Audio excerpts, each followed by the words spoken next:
So recently I got a message, like a comment on my Instagram, someone saying that like I am a scam. I'm like, a scam? And they're like, you go to the thrift store because you're going to the thrift store and you're buying something and you're selling it for like a higher price. Right. And this was just really, really triggering for me. It was just really triggering for me because it's just like I spend a lot of time and effort, and like, not saying people are calling me a scam a lot of times, but I do feel like a lot of people don't respect vintage, and don't respect what it is to really curate a vintage shop.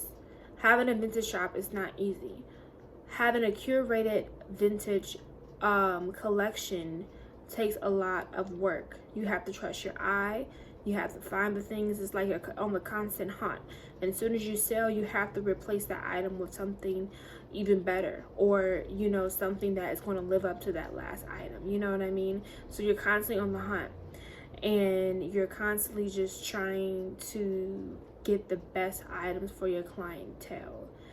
So it's like the money that you charge for your vintage items is not just the item, it's you're a service. It's the service that you did.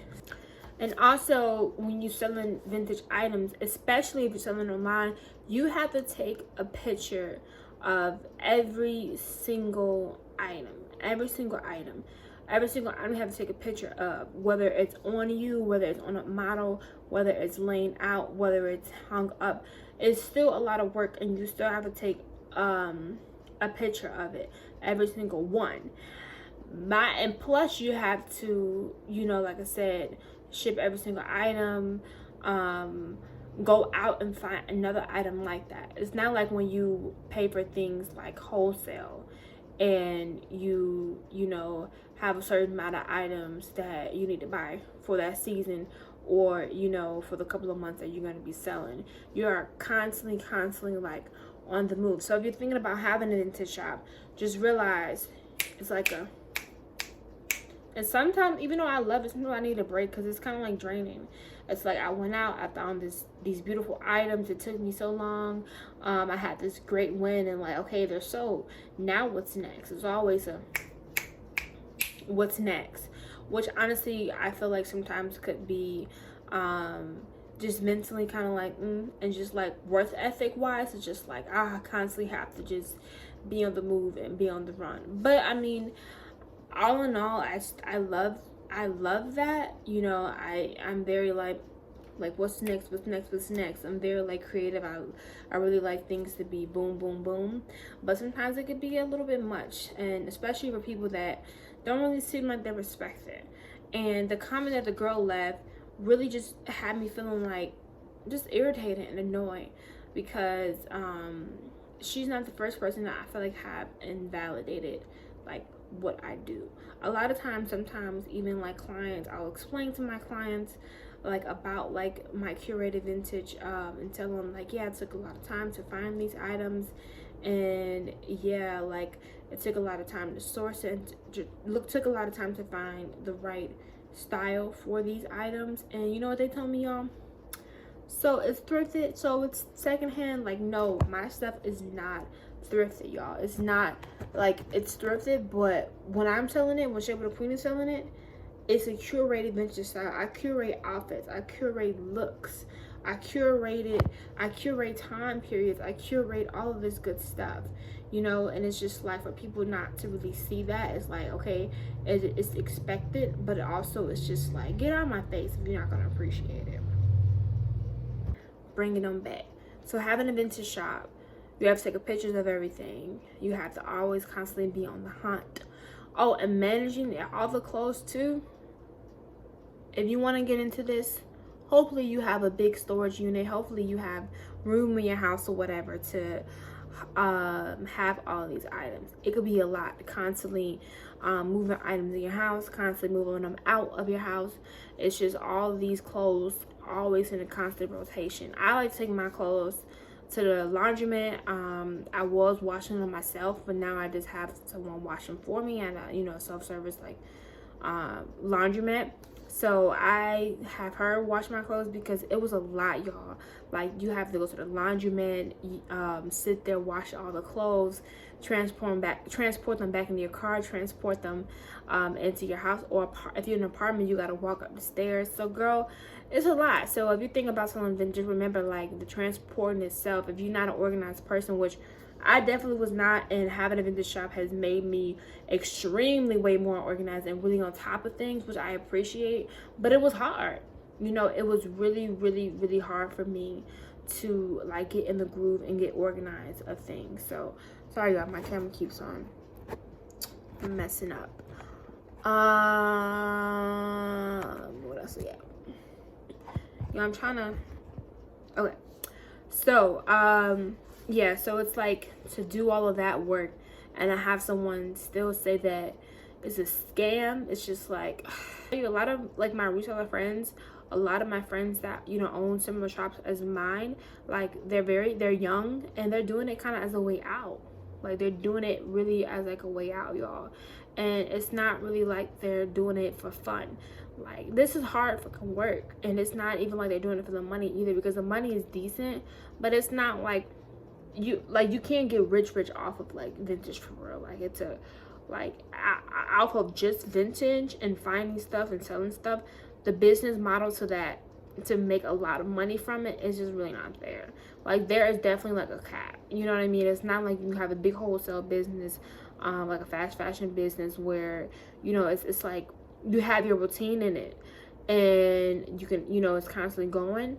With vintage, is like I said, it's, you always constantly have to be on like the hunt.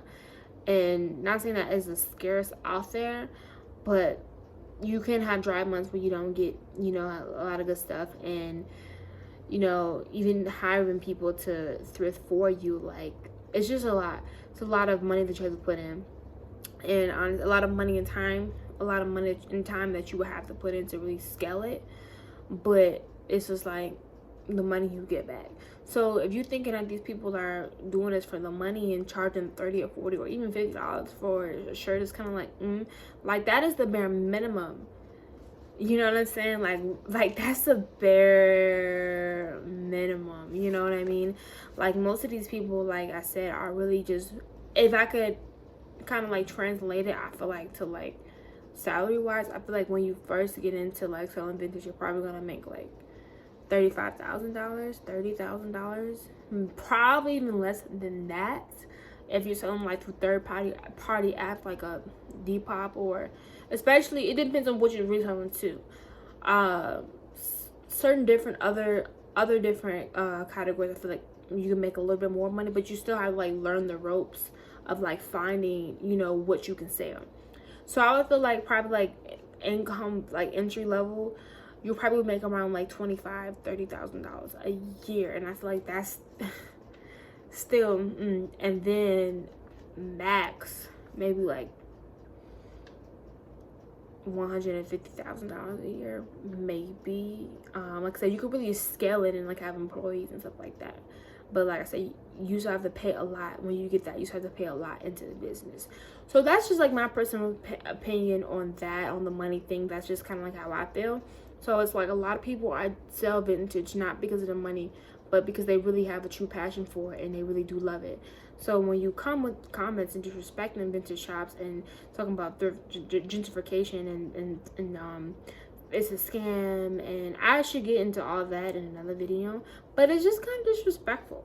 You know, it's just kind of disrespectful to sellers that really love what they do, and sellers that really take a lot of time what they're doing. Like I said, we are not doing this for the money, because if we was, honey, like being black, I love being black. Look at this.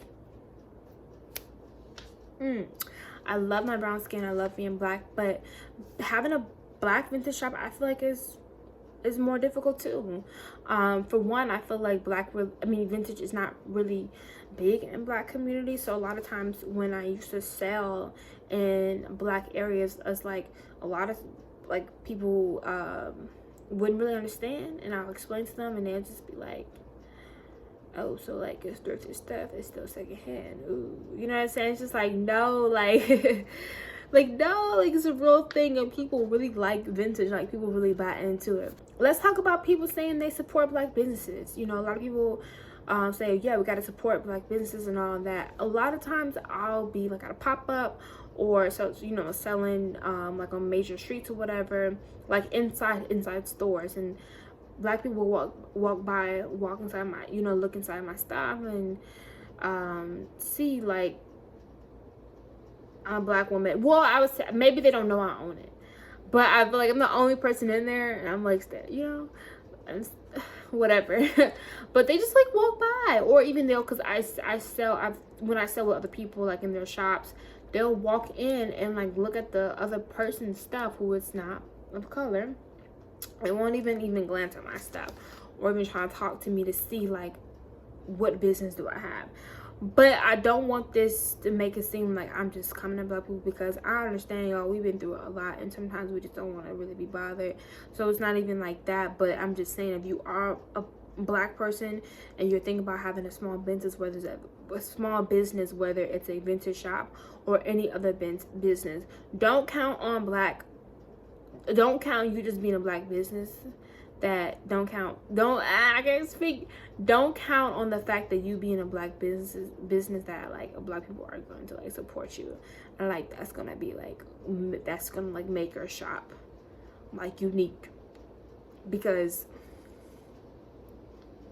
even I felt like, so there was a point of time during Black History Month last year, I was doing these get ready with me, and so I was supposed to get ready with me and like share Black history facts. I think I'll call it like get ready with me Black History Edition or something like that. And y'all, people were coming for me, not black people, but white people were in the comments saying that I was dumb, that I was stupid, I didn't know what I was talking about, that I need to shut the F up, and just being mad disrespectful. Like, if I have some of the comments, I'm gonna post it there. But I deleted a lot of them, because at the time I'm like, fuck these people, like delete and block them. But I should have left it on there so people can see how people really are still racist, how people really are still ignorant, and they'll still try to like tear you down when you're trying to do something good. Like, I'm getting ready with thrifted stuff, sustainable, and I'm also sharing about Black history, trying to use my little small platform, you know, as good. Like I said, selling vintage is not really that big in the Black community, and like I said, it doesn't really generate a lot of money. And let's keep it real, I'm saying in the Black community we idolize just people getting money, which I understand because we haven't had it for so long, but we don't really care how they're getting it, or if it's sustainable, or if it's for the better good, or whatever. You know what I'm saying? It's like, oh, they getting that money, okay. You know, even like other Black boutiques, speaking on like fashion, because like I said, I have a vintage shop, they'll do fast fashion, which is really not good for the environment. And it's like, what? Honestly, I really just like whatever, because I'm doing my thing. I feel like I'm doing my part. So it's like, sister, that's what you want to do. I understand. Go ahead and get it. I ain't, you know what I mean? But it's just like people that have made millions off of that, millions off of like implementing the same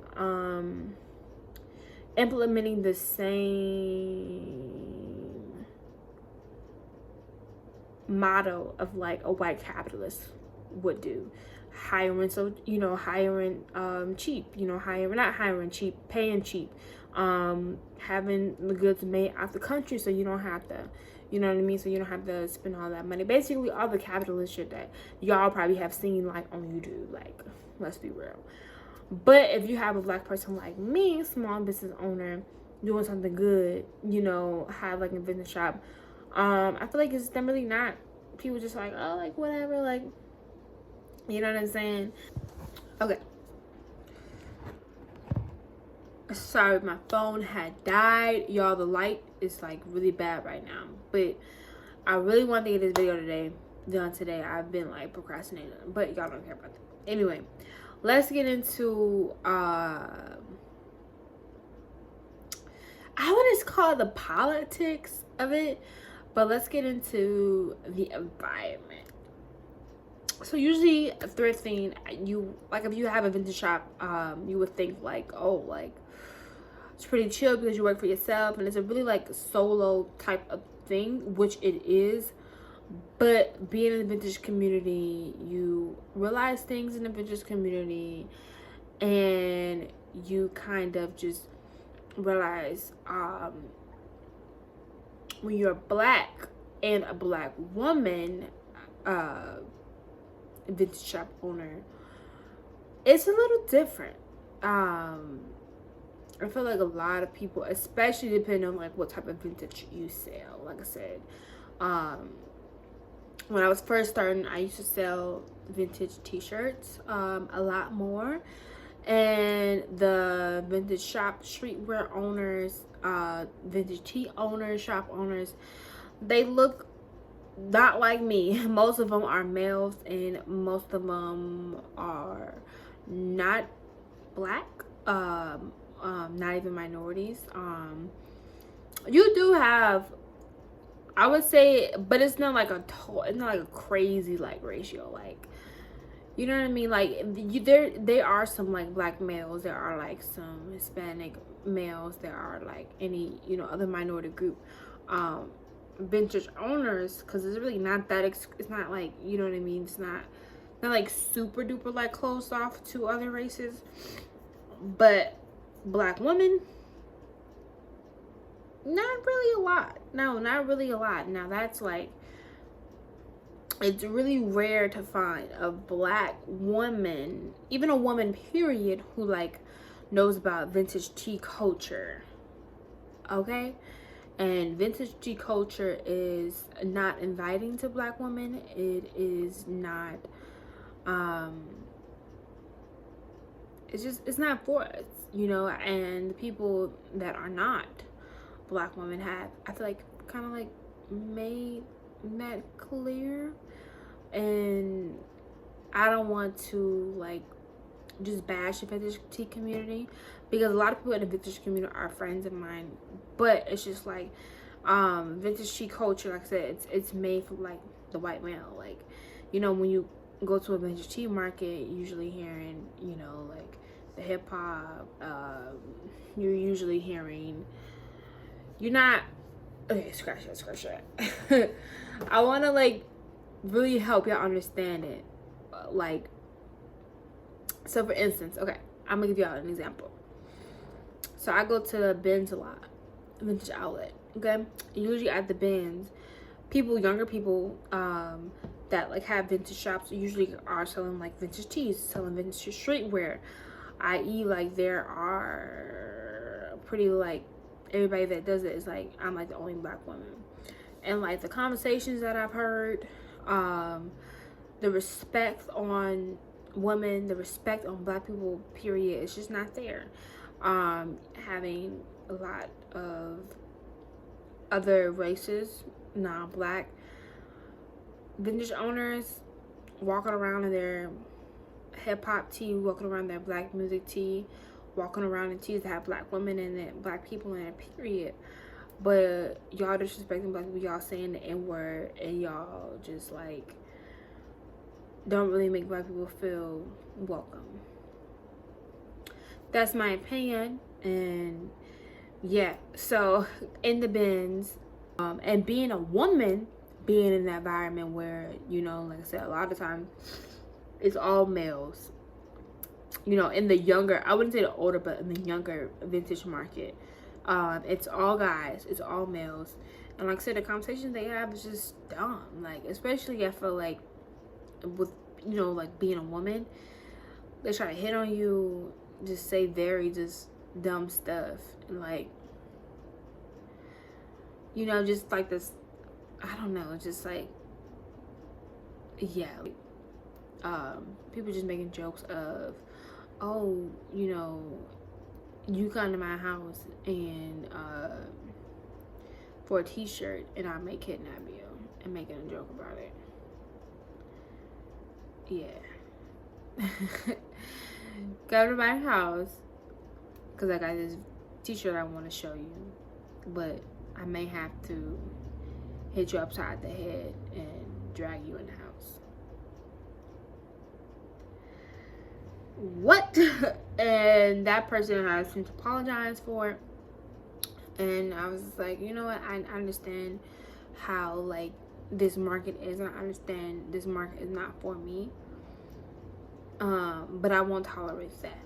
So this person apologized to me and we're fine now, but it's still like I'm just trying to like come here in a thrift and I have to deal with that. You know what I'm saying? And it's just like a lot of people don't know about vintage. So it's like, who's going to protect black women in this space? Which black women, we don't really get protected in most spaces anyway. So that's nothing new. And that's why I'm happy about making this video. To just share some of the things that I've been through. And I don't want to make it seem like vintage is all bad. I'm in this business for a reason. I love it. It is my passion, one of my passions.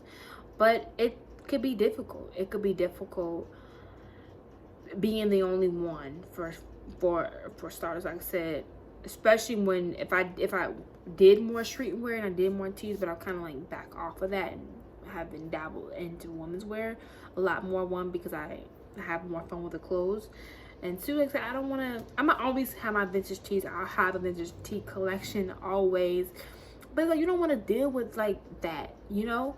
Sorry, kind of, all right, but you don't want to deal with that, you know. But yeah, so I don't want to deter anybody from selling vintage. I don't want to stop anyone from doing that. I'm just here to tell my truth. Y'all, I'm sorry about the quality of this video, but I really want to get this out. I really want to get this out. And I feel like I've tried to do it before, but I don't know. But I'm just like, I really want to get this video out. I'm going to have to really edit the shit out of this video. But it's cool. So, bottom line is, before you walk past a vintage shop and not even walk in it to give it a chance, think about how you're helping the environment. Think about how you're helping that person, how you're helping their dream, and think about all the work that they have to put in to it. So just give it a chance. Give vintage a chance. I do believe that there should be way more vintage curated markets instead of just making things over again, wasting a lot of materials, and just, you know, all you really gotta do is find a vintage shop that fits your style. Once you find that, then it's just like, it's cool, you know, and it's nice quality stuff. Well, at least for me, my stuff is nice quality, and it's my style, and a lot of people resonate with my style. So just give vintage a chance, especially if you're black. And I do like vintage. It is a lot of pros. I think my next video would be the pros of it, but there's a lot of things where it's just like, man, I don't want to, like, you know. Yeah, I'm black, I'm a vintage shop owner, and it's hard, but it is extremely satisfying.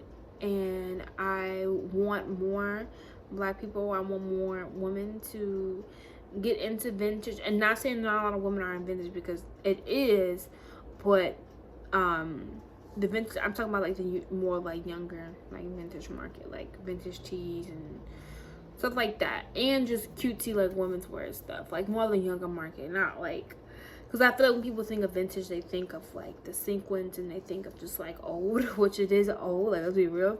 But vintage, if you look at the definition, it's really just anything that is like basically like not like new, anything that, you know, it's not like with tags, you know what I'm saying?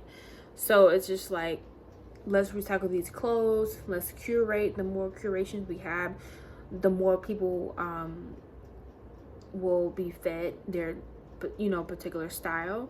So let's do it, y'all. This is my story, only the beginning, and I just want to make this video to see if anybody resonated with it. So thanks for watching this video. Make sure you like, subscribe, and I'll see y'all later. Peace.